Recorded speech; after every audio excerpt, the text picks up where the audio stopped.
All right. Good morning. Welcome, welcome, welcome. Wherever you are, however you are, here we are. Yeah. So nice to see you arriving and greeting.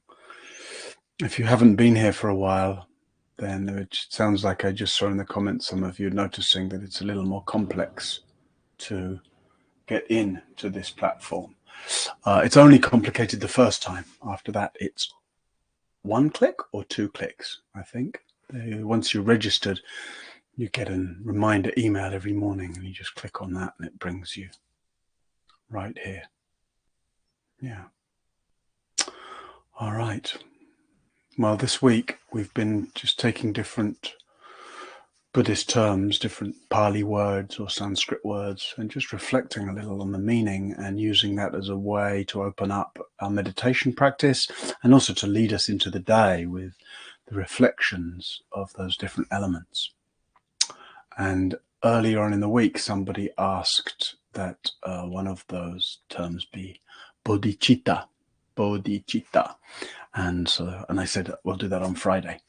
So here we are. Bodhicitta. Bodhi means awake or awakening or awakeness, actually. Bodhi, the fundamental awakeness that is the ground of everything, of everyone, of all experience. Right? You're only here now. You can only know that you're here. You can only hear my voice. You can only see the screen. You can only feel your body. You can only have any sense of anything because fundamentally your consciousness is bodhi. Bodhi, you're awake, you're here. And yet bodhi is this awakeness that we overlook. It's so foundational. It's so completely interwoven into the fabric of every experience that we don't accord it any importance. We just look through this awakeness at the world, and then we think, oh, the world, me and the world, and we go about our business obsessing about me and obsessing about the world and getting into all kinds of complexities around me and the world and others, right? And so Dharma practice in many ways is just letting us kind of just say, hold on. How come there is a world? How come there is a sense of self? How come there is anything? Oh, because bodhi. And so Dharma practice is helping us to turn the light of awareness around, to see itself, to be awake to this awakeness. Sama sambuddha, like self-illumined. Right? Sama sambuddha, perfectly self-illumined. That's an epithet for Buddha. Usually, Samma Sambuddhasa, the perfect, it's translated as the perfectly self-awakened one. Sounds like, oh, very good, the perfectly self-awakened one. But that's the nature of our own consciousness. It is already by itself perfectly awake. Right? And so our practice is one of recognizing this awakeness, right? Seeing through all the white noise of mental proliferation that stops us from recognizing this awakeness and recognizing its significance, and then letting ourselves actually stabilize in this so that this awakeness is, so that we're awake to this awakeness, Samma Sambuddhasa, we're awake to this awakeness as the primary ground of everything. And everything else, like Jesus says, seek you first the kingdom of heaven, and then all things will be added unto you. Right? Buddhist translation of that is, seek you first the perfectly self-awake nature of mind, liberation, kingdom of heaven, if you like, in that kind of language. Seek first, like first find out and rest into the fact that your consciousness is perfectly self-awake. And then all things can be added unto that. All things meaning activities, relationships, just all the stuff that we do. So that all the stuff we can do can emerge out of a ground of perfect self-awakeness. Yeah. So bodhicitta, bodhi, awakeness. Chitta means the mindscape. You know, we looked at that a little bit on Tuesday. Right? We talked about manas, chitta, and vijnana as these three different forms, function, and foundation of consciousness. So bodhicitta is, in a simplest way of describing, the mind turned to awakening. Bodhicitta is the mind where awakeness is the central interest, central concern. And for some time, there's the cultivating of bodhicitta, right? One engages in practices and one engages with teachings so as to cultivate a mind that's turned towards awakening. There has to be some bodhicitta to start. You wouldn't start meditating if you weren't interested in awakening.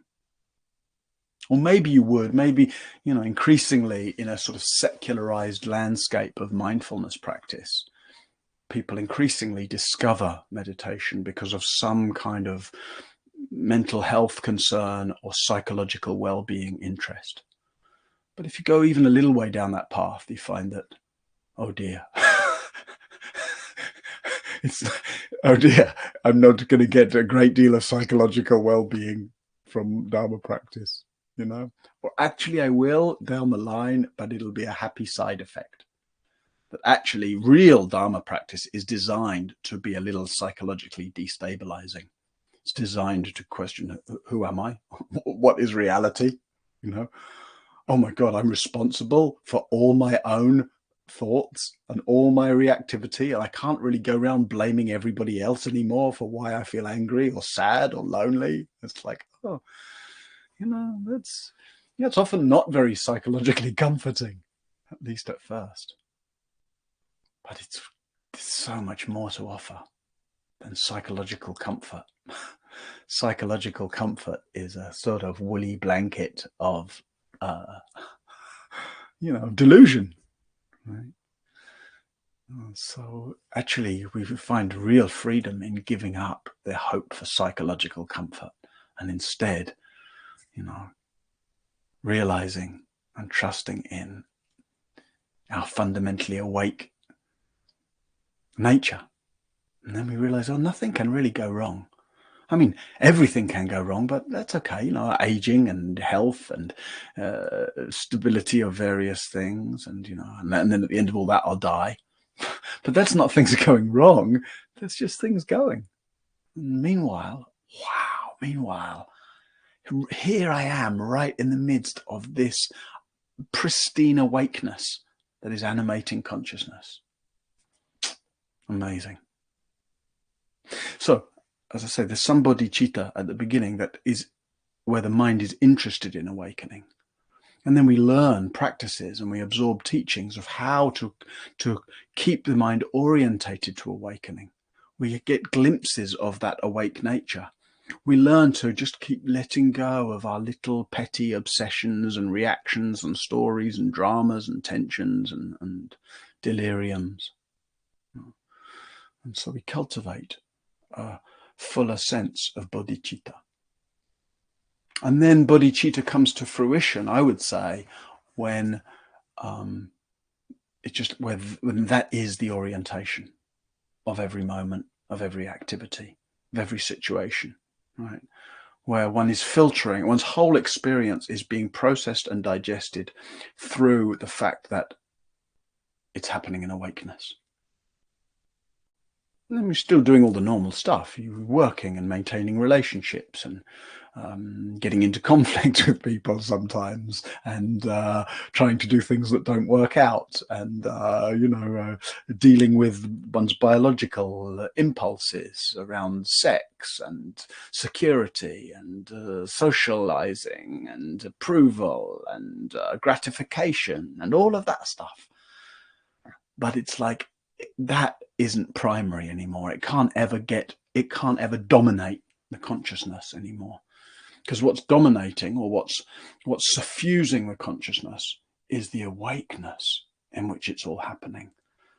And therefore, in that awakeness, whether I get what I want or not, I still care about whether I get what I want, but I don't care too much. I can't get too carried away. I don't get too overly seduced or excited by that which I want. I just don't get too upset or reactive around that which I don't like.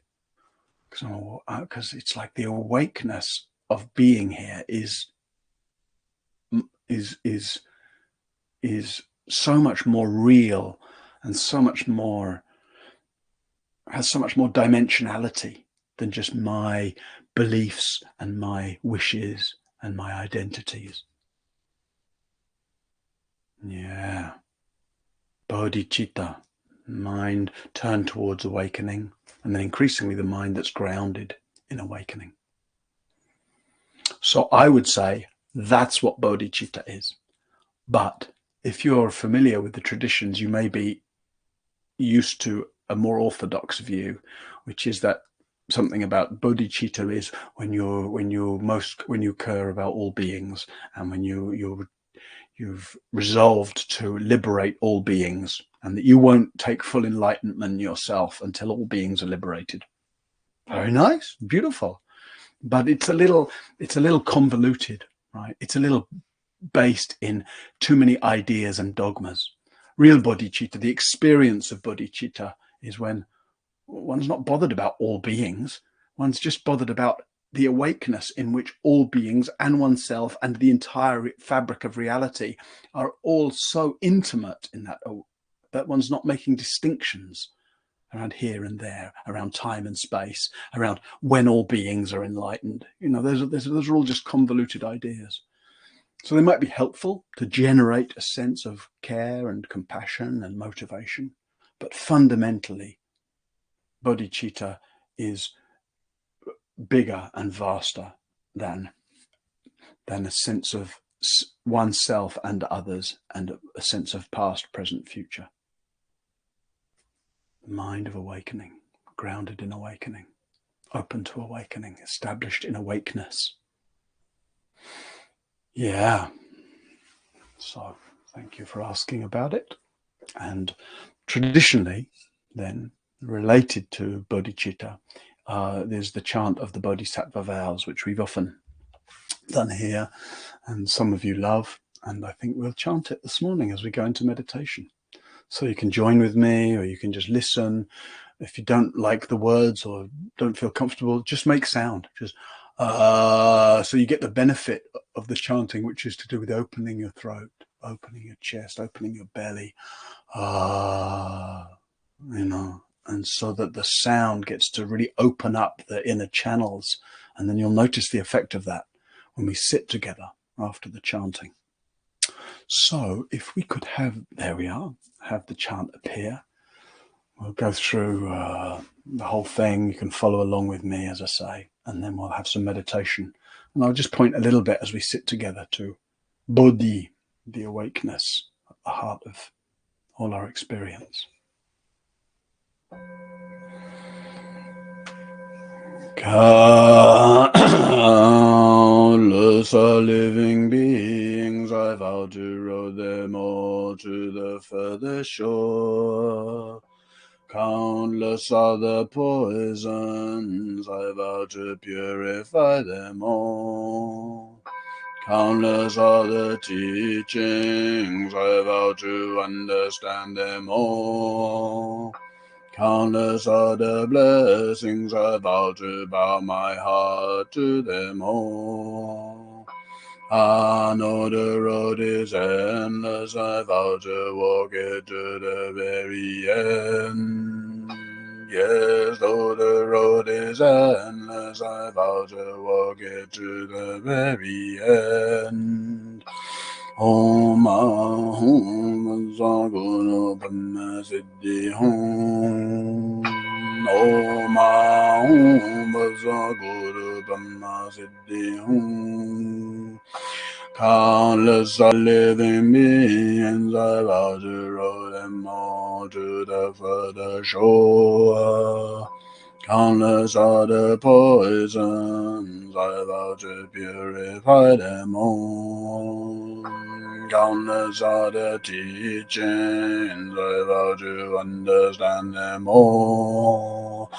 Countless are the blessings, I vow to bow my heart to them all.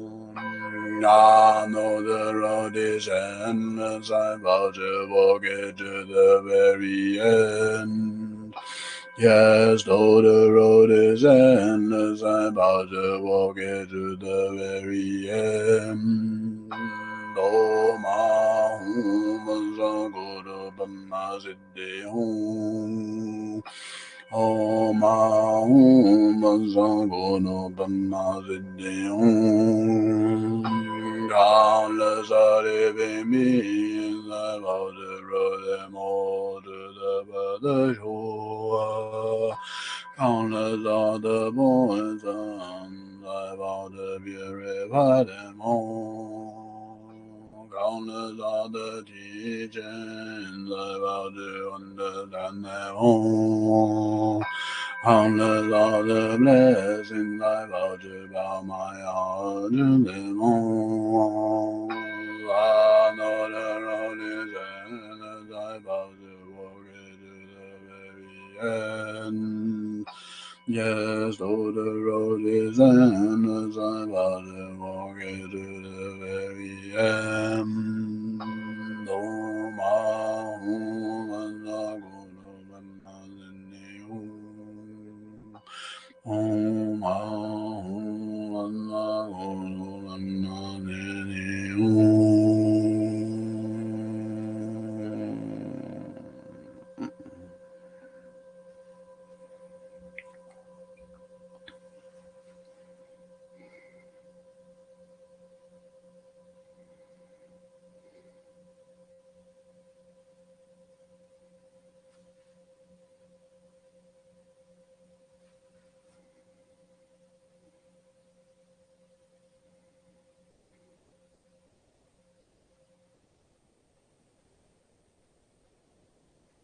Feel your seat.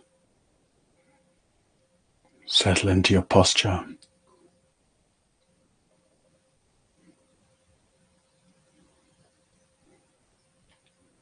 Let yourself be here as the awakeness that hears, that feels, the awakeness in which your thoughts appear, the awakeness that is the ground of all experience.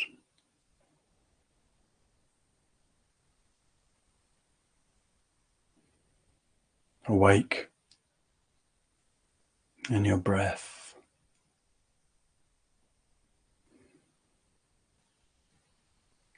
Awake in the aliveness of body.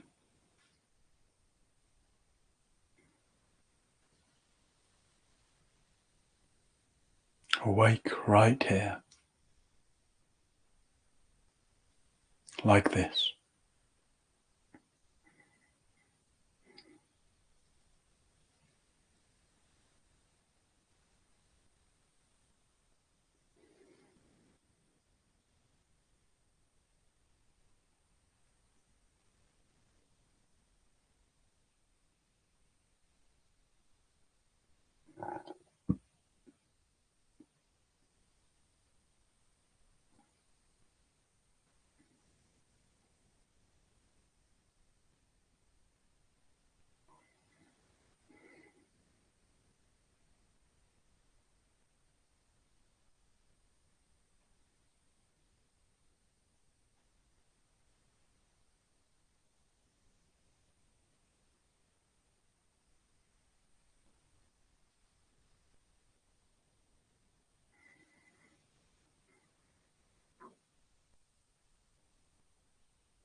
You don't have to do anything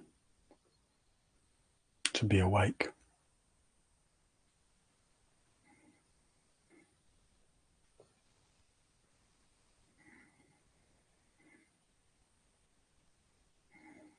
You don't have to get to any particular state.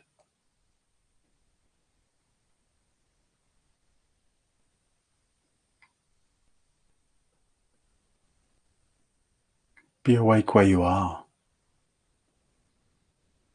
Awake in this body, this mind, this moment.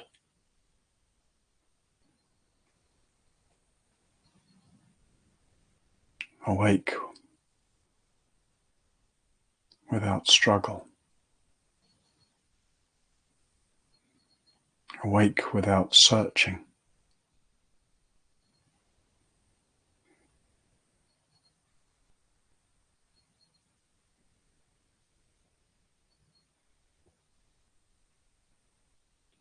Relax and be the awakeness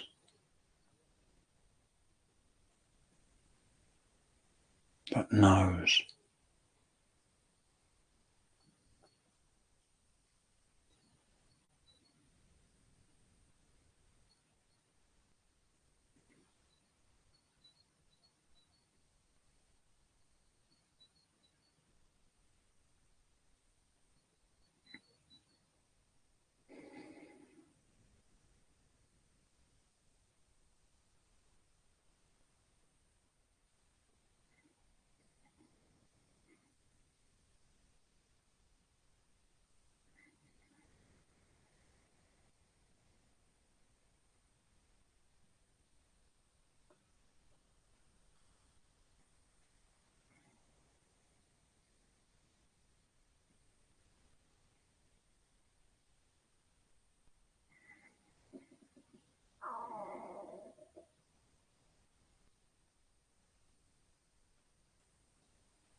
Whatever's happening right now,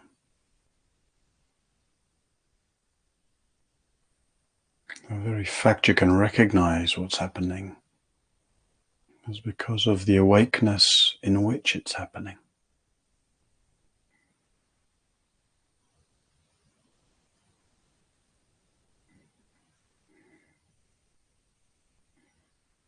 Let this awakeness be the ground of your practice. Let it hold and receive and allow it everything.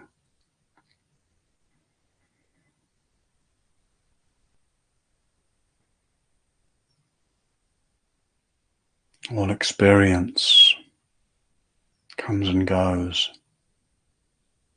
in an awakeness that doesn't come from anywhere, nor go to anywhere.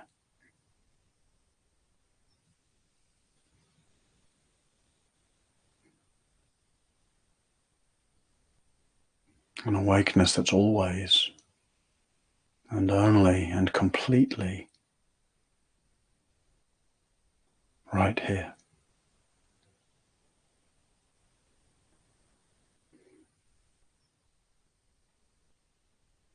Luminous.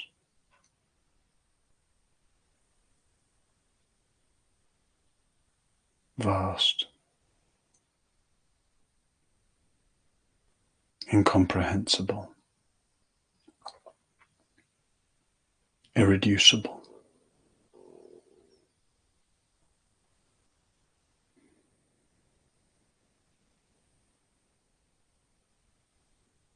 Just like this.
awake.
If this reminder shows you that your attention's been caught up, that you've been lost in thought in some way,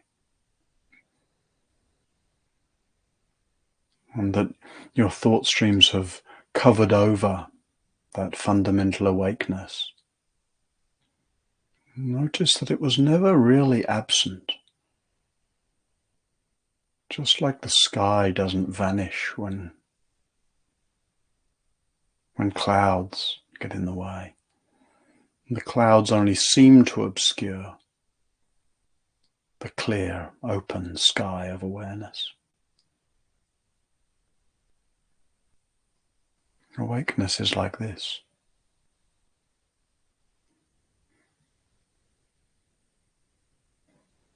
Always there is the clear, open sky.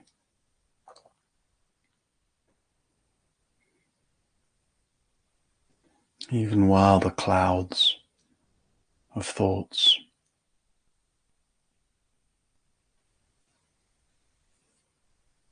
of different mental states, whole weather patterns move across that sky.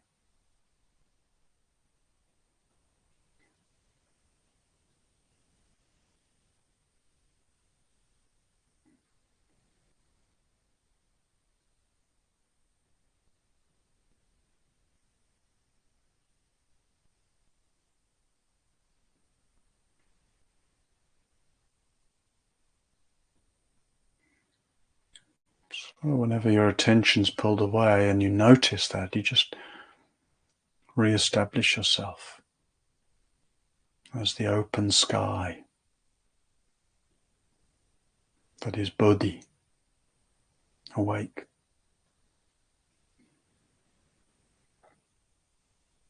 As the sunlight, clear,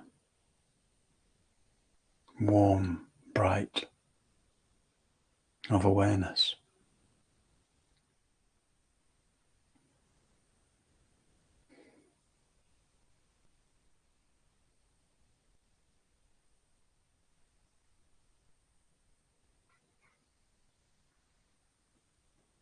Awaken your breath, awaken your body.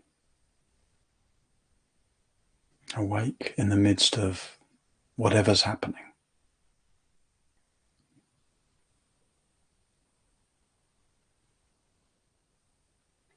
This is bodhicitta.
In the last few minutes of the sitting, just seeing if you can let this fundamental brightness of mind, this awakeness, just see if you can let it quite naturally permeate experience, the field of sensation, the sound world.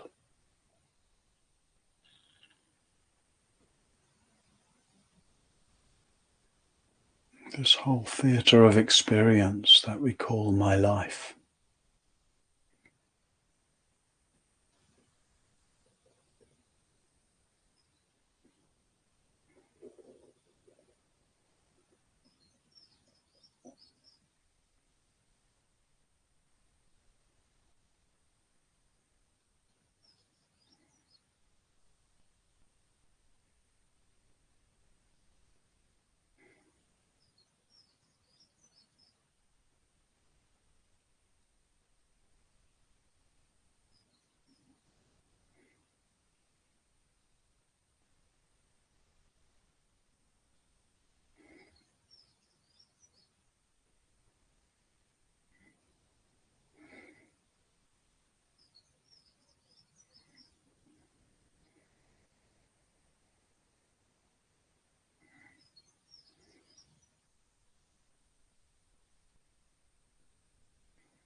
May we all cultivate bodhicitta.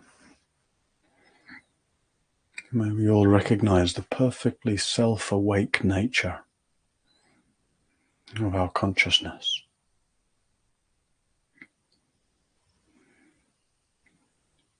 May we live fully and freely in the light of this awakeness.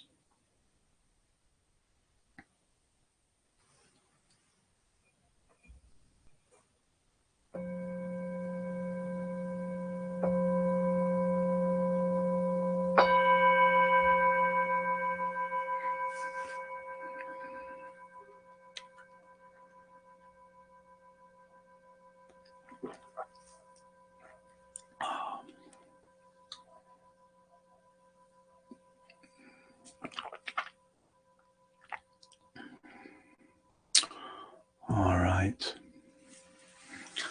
Bodhicitta. If you have questions or comments or explorations about any of that or anything else that's alive for you, if there's anything you want to clarify with me, if there's anything I said this morning about bodhicitta that sounds not right or doesn't correspond with anything else you might have heard and you'd like to challenge me, or please feel free. This forum is here for us to just exchange in whatever way seems helpful. Yeah, you can raise your hand and come on screen. You can type a question like I see Adina just did. And let me just say, because it's Friday, Friday's the day I like to bang the dana drum. All this is offered freely to you. It's free of charge. It's free of obligation. It's, free of any need to subscribe to anything. But it's not free of cost. There's a lot of costs. So we offer it freely, and in return we invite you to offer freely to support it. That's what dana is. Dana means mutual offering, mutual support, mutual generosity. And, it's kind of beautiful to offer it in that way. It's a little precarious, but yeah, because we have all these fixed bills at Sangha Live to pay. There are salaries to pay now because people are working full time on this. And there are hosting costs and technical, it's just a lot of stuff. And we invite you to, it's like the idea is to carry all that along together. So you can donate just by using Sangha. The website is sangha.live/donate. Pretty easy. Sangha.live/donate. And then you can offer dana for, which supports me personally, because I'm the teacher this week, right? It supports whoever's teaching. It supports the whole of Sangha Live, and it supports anybody else whoever wants to show up and engage here. So that's really helps it to be freely available for anyone who feels the need, the wish, the interest. Beautiful. And because we don't have a donate button here, we're experimenting with different ways of doing that. So one way is just mentioning it. One way is posting the link, like it just has appeared now in the chat. And I think also we're going to experiment with just sending a follow-up email. So I think if you've participated this week, you'll get an email maybe this morning that just reminds you, gives you the link, invites you to support what's happening here, so that we can make it we just want it to be able to work financially. It needs to be able to Sangha Live needs to be self-sustaining. And sometimes it is, and sometimes it isn't quite. And I think at the moment we're in one of those it isn't quite moments. So whatever you wish to and are able to offer to support that. Thank you. Thank you. All right. So let's see. There's a bunch of questions, and I saw some people have their hand up. So let's see if I can find the people with their hand up. Kaz, there you go. I've invited you, Kaz, on screen. See if you can make that work. Yes, there you are. So you just need to activate your video and your mic, which look to me like they're turned off right now. And then you'll be able to come on screen. Here we go. Hi, Kaz. Oh, hi, Martin. Oh, thank you so much for that meditation on awakening. That was really, really brilliant. And it's something I've been working on for quite some time, and particularly through your teachings. Lifetimes, probably. Yeah, I think so. Yeah, and I was interested because you said it's not a particular state. Yeah. When I first felt like I was actually getting it, it felt like a very particular state. Like it felt like a state of being much bigger than myself and kind of focused towards the body and the self. And that shifted now. What I was experiencing just now was much more in the body and in the sensations. And not, you were talking about spacious and luminous, but it's not like spacious like infinite. It's more like a feeling of no space. So all those things might go along with it, right? Yeah. Okay. But don't make the awakeness, don't tie the awakeness to those particular states that open up. If we're awake and we're not busy with our own stuff, spaciousness might open up, or all kinds of different, more sort of essential feeling states might open up. But what about right now? Are you awake right now? Yeah. When I check. Right. Just ordinary here, talking, listening, body, it's all good. But awake. So you don't need a special state to be awake. Right? It's just that you're looking at whatever state is going on through the lens of awakeness.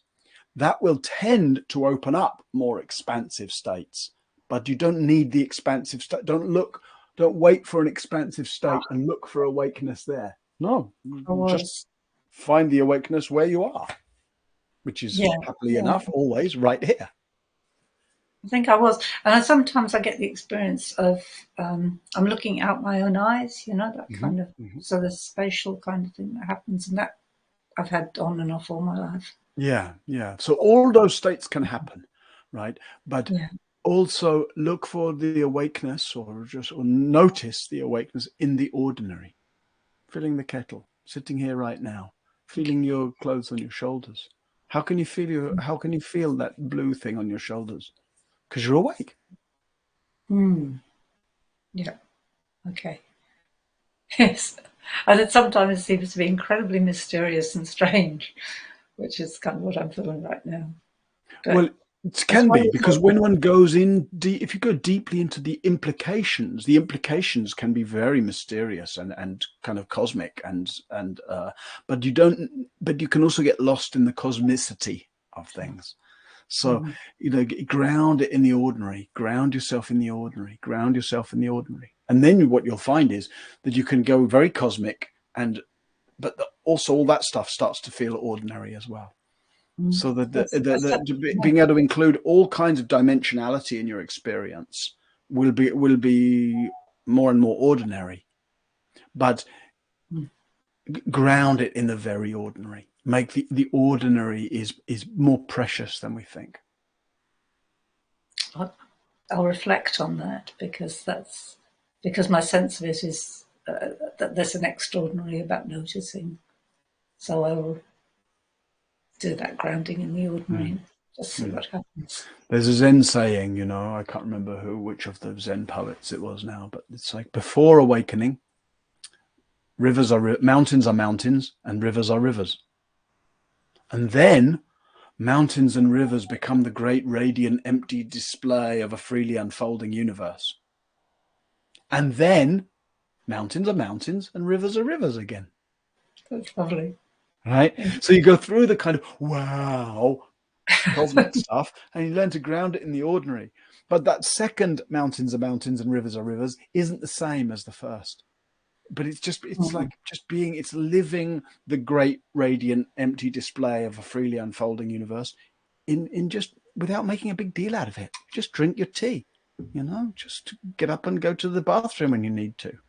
What's the fruition of liberation? It's eat when hungry, sleep when tired. It's another Zen expression, that grounded in the ordinary. Thank you. All right. Nice to see you. You're Thank welcome. you. Thank you. Let's see. What other hands? Is that Jonathan? Jonathan. Let me invite you on screen, Jonathan.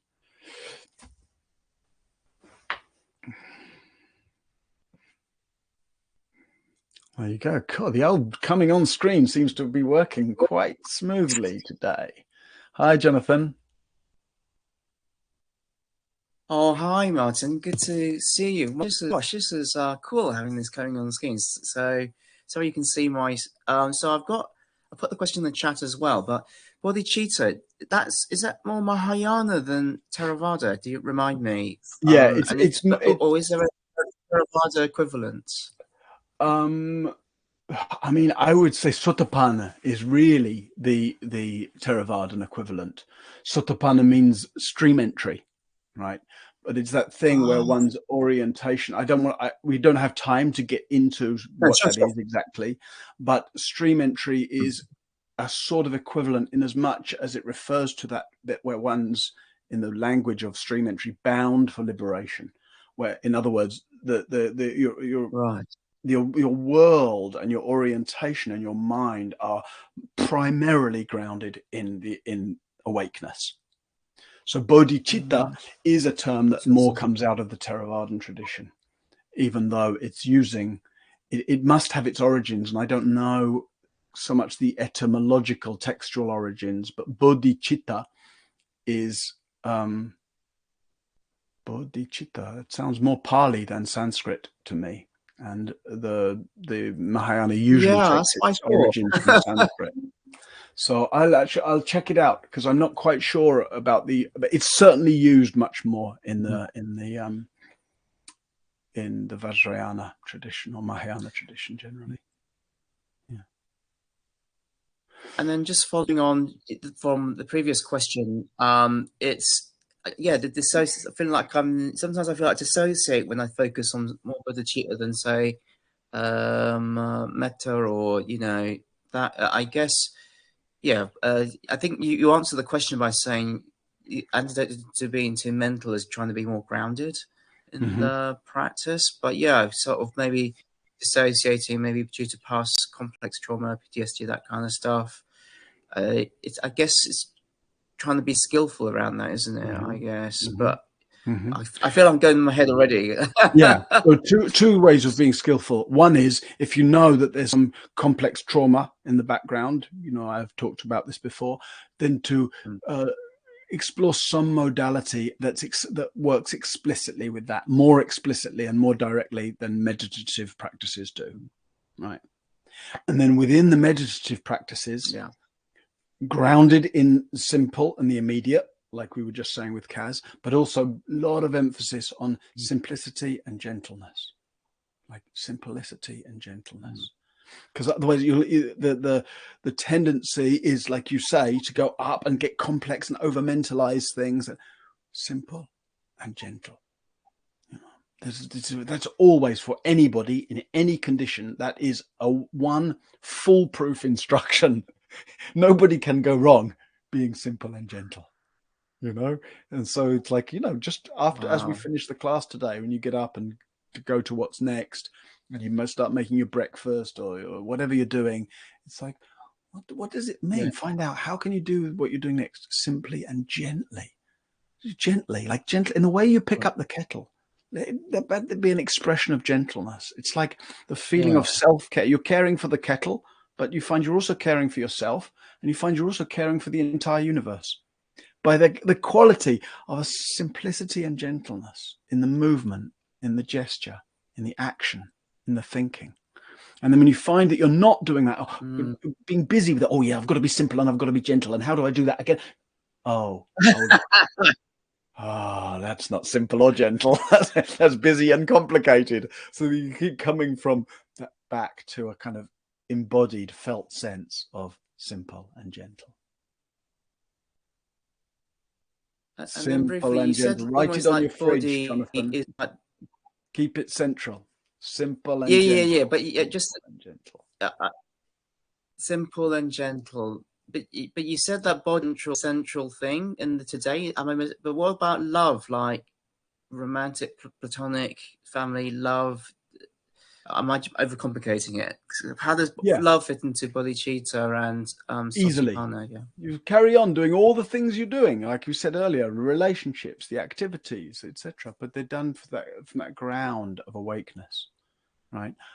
But for now, for you, simple and gentle. Don't try to think about how you can fit all these different bits of life into simple and gentle. That's your entire instruction, at least for this morning. Nothing but simple and gentle.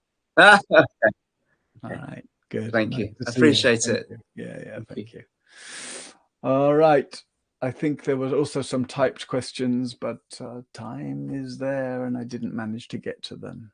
So, and I don't know if anyone else had their hand up. Oh, Jane had her hand up again, but I only saw it at the last minute.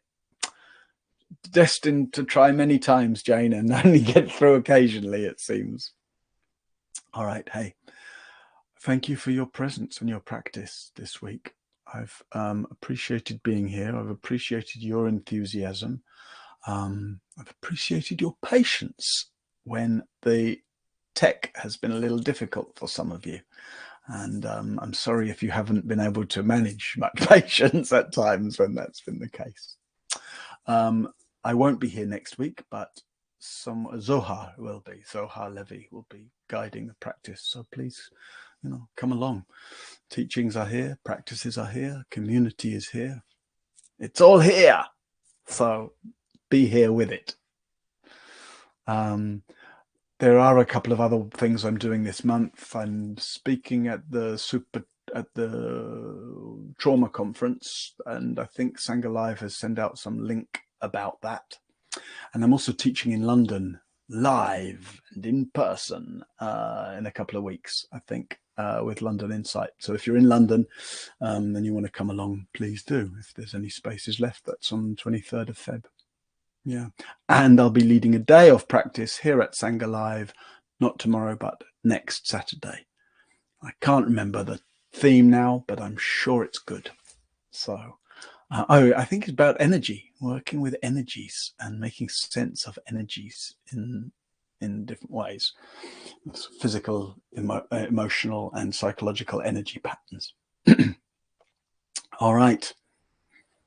Take care, friends. Thank you. Go wakefully into the day. And if you find yourself getting a bit complicated, simple and gentle. Simple and gentle. Yeah. Thank you.